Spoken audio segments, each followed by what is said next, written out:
살았고 사촌들도 거의 없었고 그 중에서도 장남이라 할머니, 할아버지의 사랑을 독차지하며 자랐습니다.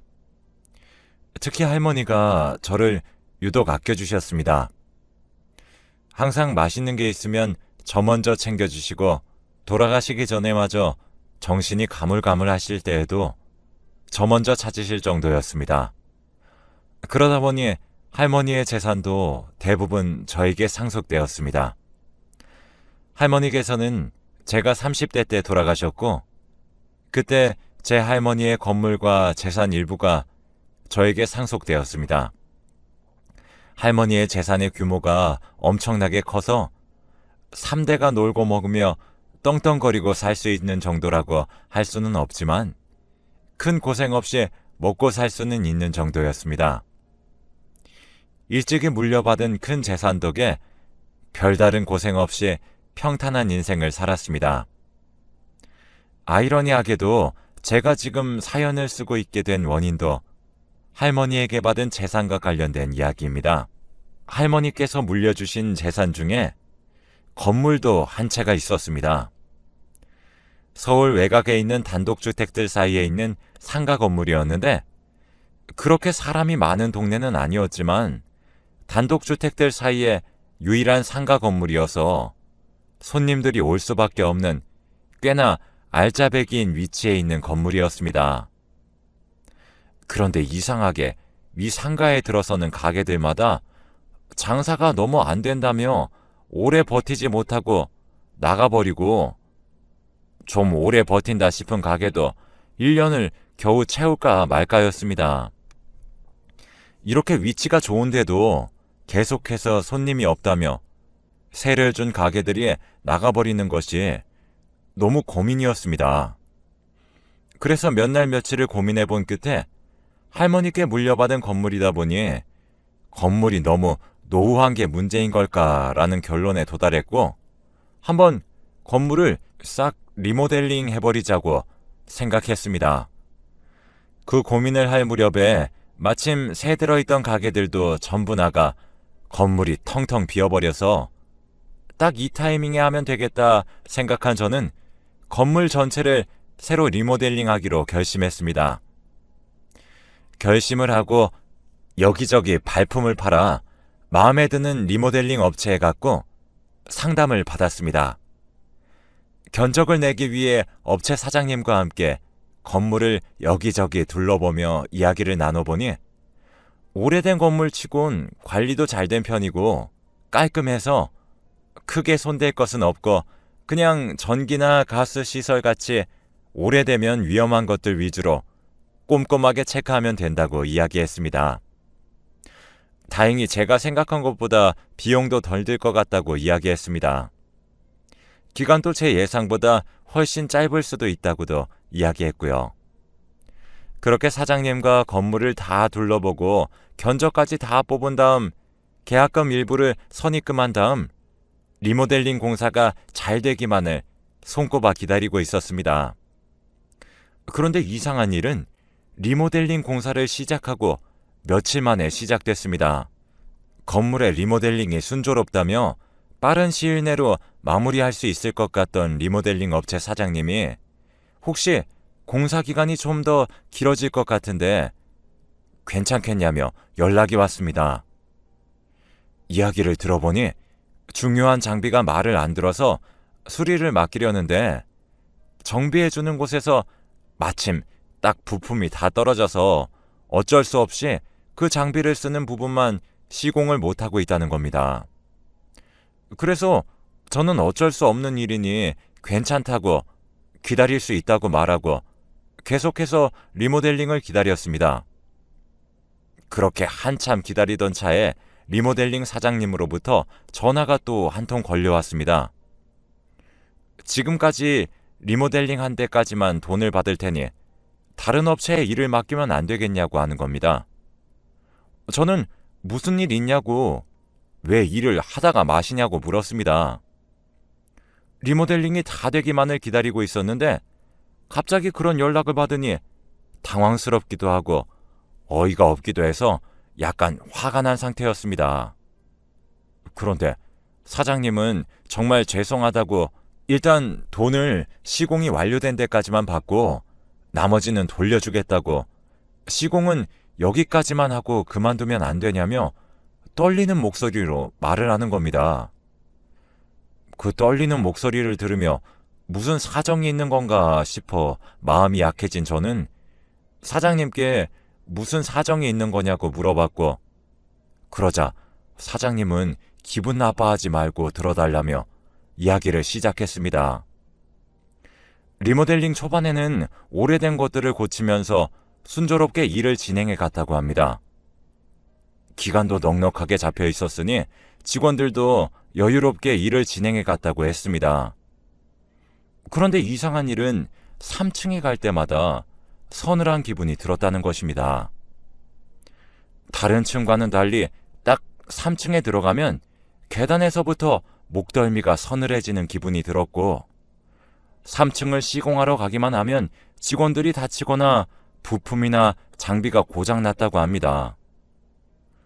처음에 몇 번은 그냥 우연이겠거니 하고 넘어갔다고 합니다.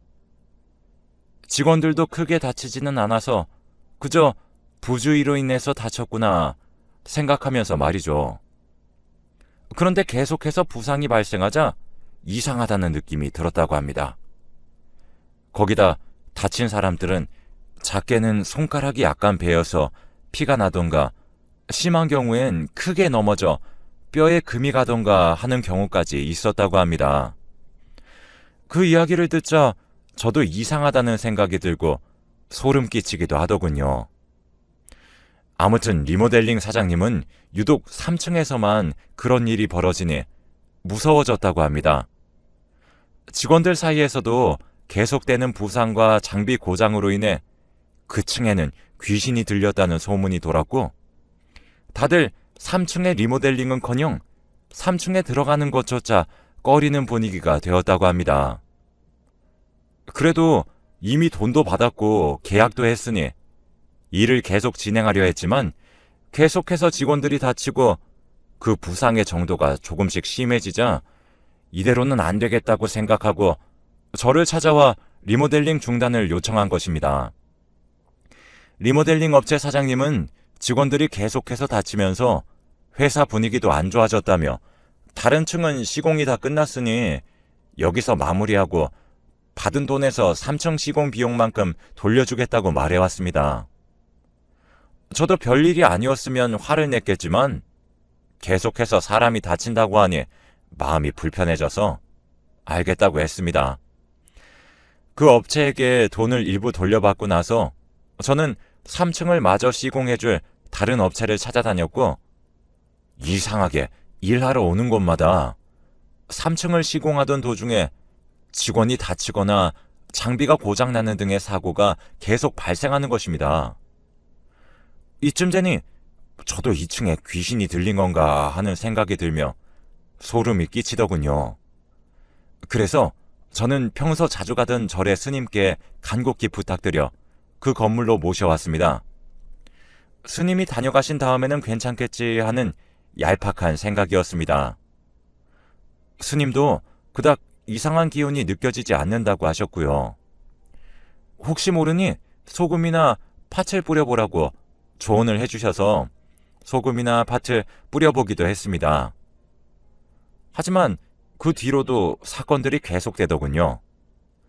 그래서 저는 건물 자체가 상태가 나쁘지는 않다고 했으니 3층은 조금 더 싸게 해서 내놓자고 생각하고 리모델링을 그만뒀습니다. 새로 싹 리모델링을 해놓은 건물이라 겉보기에도 깔끔하고 거의 새 건물 같아 보였습니다. 3층도 솔직히 다른 층에 비해서만 낡아 보였지 오래된 건물치고는 깔끔한 편이었고요. 새를 내놓자마자 계약을 하겠다는 사람들이 꽤 있어서 역시 건물이 오래돼서 다들 그냥 더 좋은 곳으로 옮긴 거구나 싶었습니다. 아무튼 건물이 새 것처럼 깨끗해지고 가게들도 하나둘 들어서기 시작하자 생기가 돌고 좋더군요.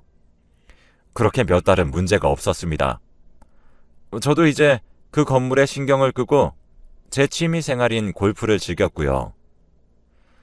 건물 주인이 너무 신경 쓰면 새 들어온 사람들이 불편해하기도 해서 최대한 신경을 끄고 가끔 월세가 밀리거나 어디 고장났다고 연락이 올 때만 한 번씩 들여다봤습니다. 그때도 최대한 볼 일만 보고 나왔고요. 그런데 이상한 점은 다른 곳보다 훨씬 저렴하게 내놓은 3층인데도 아무도 계약하겠다는 사람이 없었다는 겁니다. 그래, 다른 층보다는 낡아 보이니까 그냥 돈 더 주고라도 다른 층에 가나보다 하고 가볍게만 생각하고 언젠가는 임자가 나타나겠지 하고 그저 가만히 기다리기만 했습니다. 그게 문제였을까요? 저는 제 건물에 이상한 소문이 돌고 있다는 것도 뒤늦게서야 알게 되었습니다. 그 건물 3층에 귀신이 있다는 소문이 온 동네에 퍼졌다고 하더군요. 저는 그 동네와는 좀 떨어진 곳에서 살고 있어서 더더욱 소식이 늦었던 것 같습니다. 그런 소문이 돌아 비어있는 3층에 동네 학생들이 관리인 몰래 문을 따고 들어가서는 자기들끼리 담력 시험을 하기도 하고 학생들이 열어둔 문으로 밤마다 동네 길고양이들이 드나들기까지 시작해 관리인이 이상함을 눈치챈 후에는 이미 3층은 길고양이 특유의 짐승 냄새와 불량한 학생들이 버리고 간 쓰레기들과 담력 시험한다고 몰래 들어온 학생들이 사방에 난잡하게 그려둔 낙서로 가득했습니다. 제가 관리인에게 연락을 받고 그곳에 도착했을 때는 거의 쓰레기장 수준으로 더러워져 있었습니다. 제 건물에 새를 들어서 장사하는 가게들은 거의 베이커리나 카페 또는 학원이나 개인 작업실로 사용하시는 분들이라 대부분 10시에 마감을 합니다. 제일 늦게 닫는 곳이 개인 작업실과 카페였는데 이 둘도 12시면 문을 닫고 가기 때문에 관리인도 항상 마지막 순찰을 돌고 나서 12시 반이나 1시쯤에는 퇴근을 했습니다. 그리고 그 사실이 주변 학생들에게 아름아름 퍼져 있었나 봅니다.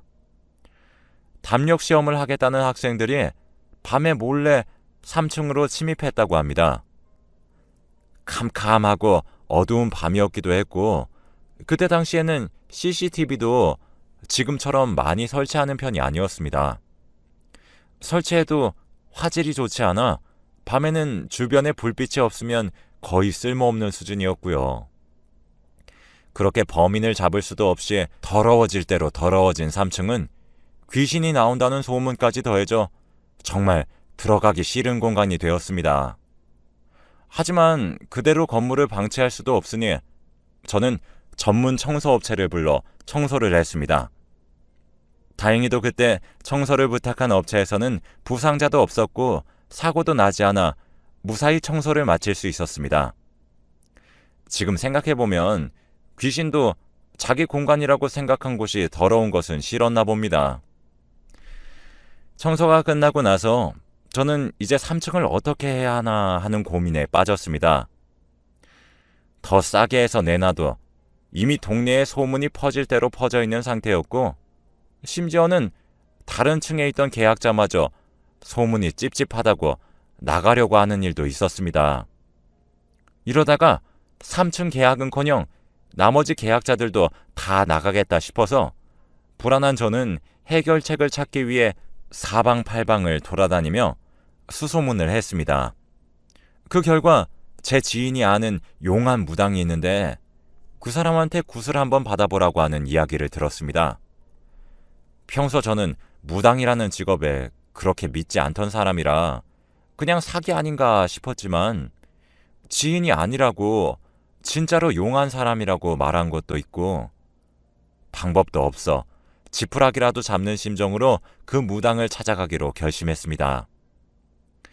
지인이 말해준 대로 연락을 하고 찾아간 무당집은 입구부터 묘한 느낌이었습니다. 알록달록한 천이 매달린 나무와 일하는 사람들이 전부 한복을 입고 있어서 더 그렇게 느껴졌습니다. 연락드렸던 사람이라고 말하고 문으로 들어가려 하니 입구에 서 계시던 분이 저에게 무언가를 뿌리더군요. 순간 기분이 나빴지만 그래도 여기만에 절착했거니 하면서 가만히 있었습니다. 자세히 보니 쌀이더군요. 쌀을 다 뿌렸는지 그분은 저를 안으로 안내했고 따라 들어간 그곳은 밖에서 보는 것보다 더 넓어 보이는 공간이었습니다. 계속해서 안쪽으로 들어가는 분을 따라가다 보니 안채에 도착했고 그곳 앞에 도착하자마자 확 느낌이 다르더군요. 어떤 느낌이라고 콕 집어서 말할 수는 없지만 순간 소름이 쫙 돋으면서 싸한 느낌이 들었습니다. 별 생각 없이 온 곳인데도 갑자기 긴장감도 확 돌았습니다. 그 느낌을 받으니 아, 이곳은 진짜구나 하는 생각이 들었어요. 안채에서 들어오라는 목소리가 생각보다 젊다는 사실에 한 번 더 놀란 저는 조심스럽게 안채로 들어가 섰습니다. 목소리처럼 젊은 여자가 안채에 화려한 한복을 입고 앉아 있었습니다.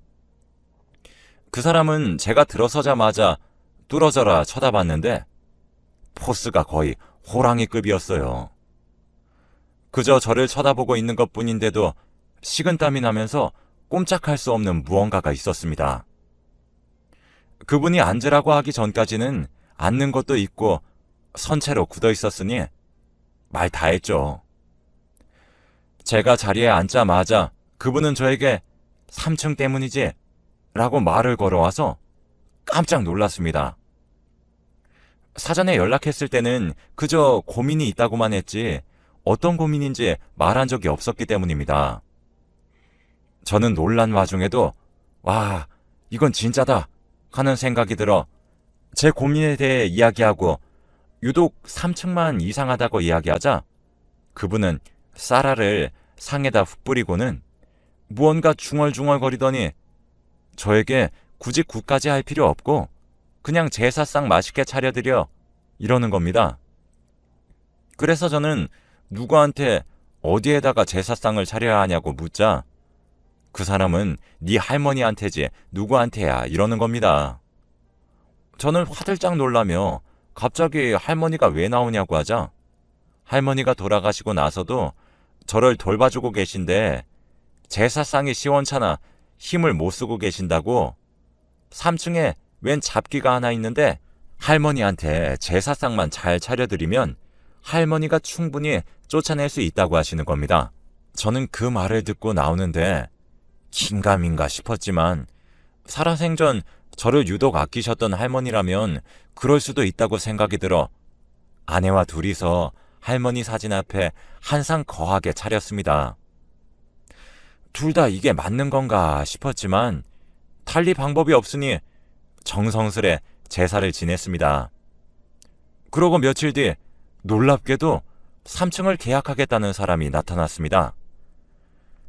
다른 데보다 조건도 좋은데 싸기까지 하다며 완전 이득 봤다면서 들어온 그 사람은 한번 보러 온 자리에서 바로 계약을 하고 들어왔습니다. 그 사람은 태권도 도장을 하는 사람이었는데 기운도 좋아서 목소리도 우렁우렁하고 덩치도 산만했습니다. 아무튼 할머니께 제사상을 차려드리자마자 일이 술술 풀리게 되어 저와 아내는 놀라면서도 너무 기뻤습니다. 그 뒤로도 할머니의 제사상은 꾸준히 챙겨드리고 있습니다. 계속해서 이야기를 이어나가자면 3층에 태권도 도장이 들어서면서 귀신 나오는 건물이라는 이야기는 쏙 들어갔습니다. 그리고 3층에 가도 싸한 느낌이나 목덜미가 서늘해지는 느낌도 없어졌고요. 그 태권도 도장 관장도 성격이 시원시원해서 말도 잘 통하고 좋았습니다. 그렇게 저는 안심하고 다시 그 건물에 큰 관심을 두지 않고 가끔 찾아가서 확인하는 정도로만 지냈습니다.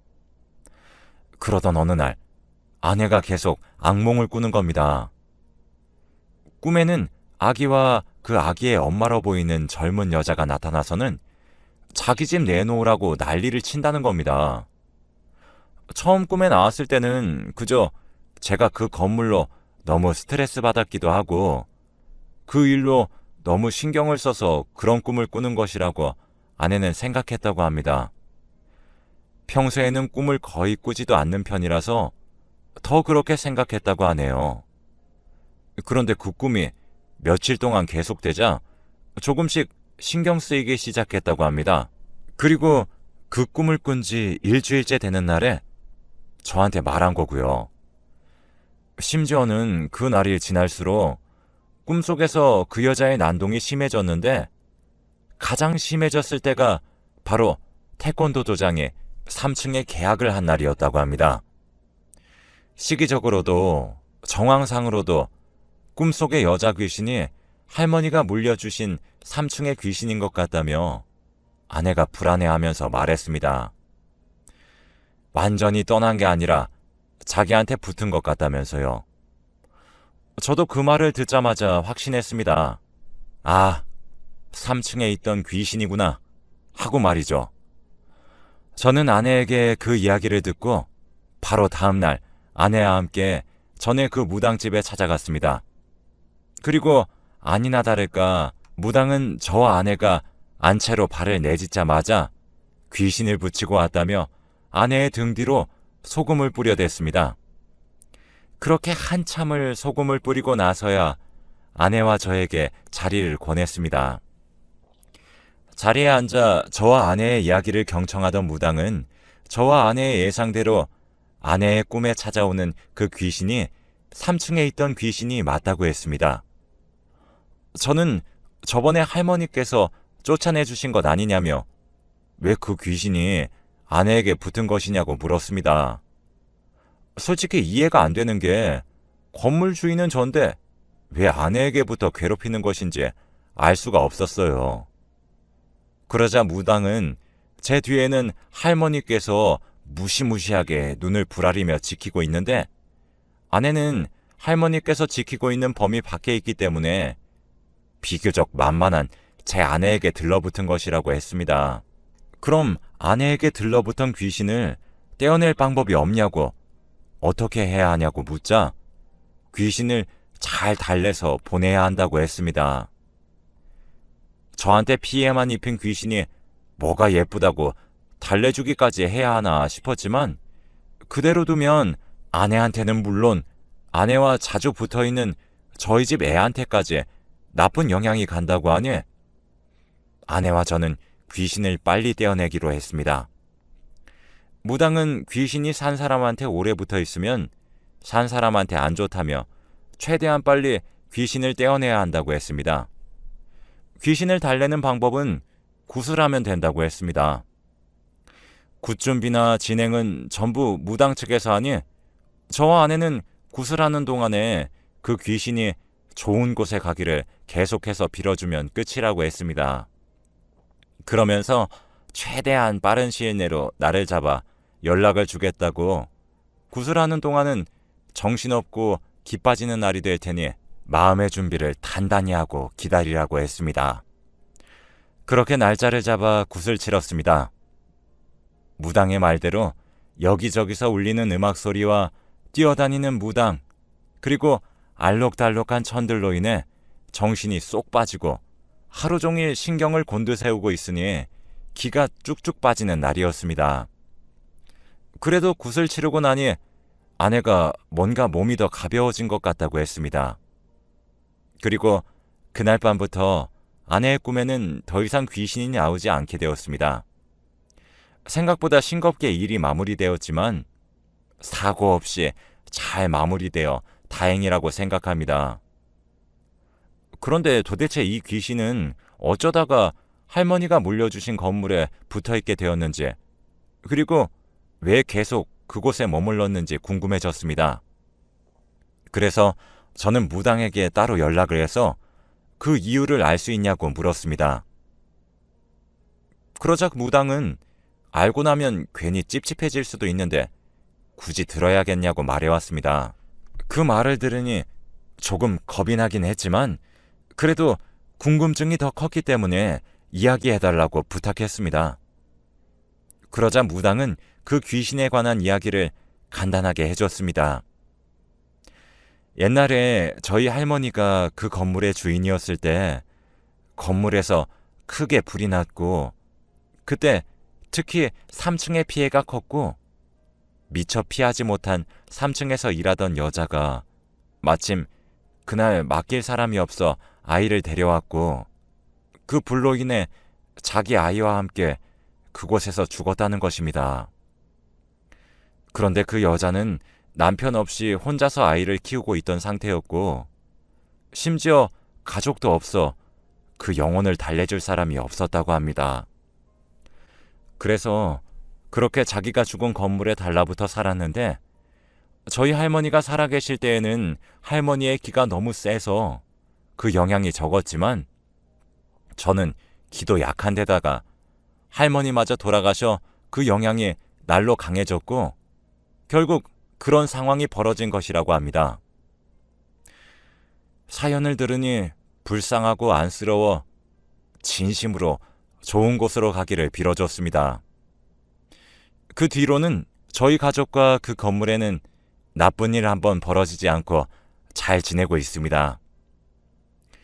저는 해군 출신의 사지 건강한 사람이라 귀신의 존재를 전혀 믿지 않았었지만 이런 일들을 겪으며 귀신의 존재를 믿게 되었습니다. 솔직히 자기 주변에 이런 일이 생기면 누가 귀신을 믿지 않을까요? 아무튼 저의 이야기는 여기까지입니다. 부디 재밌게 들어주셨습니다.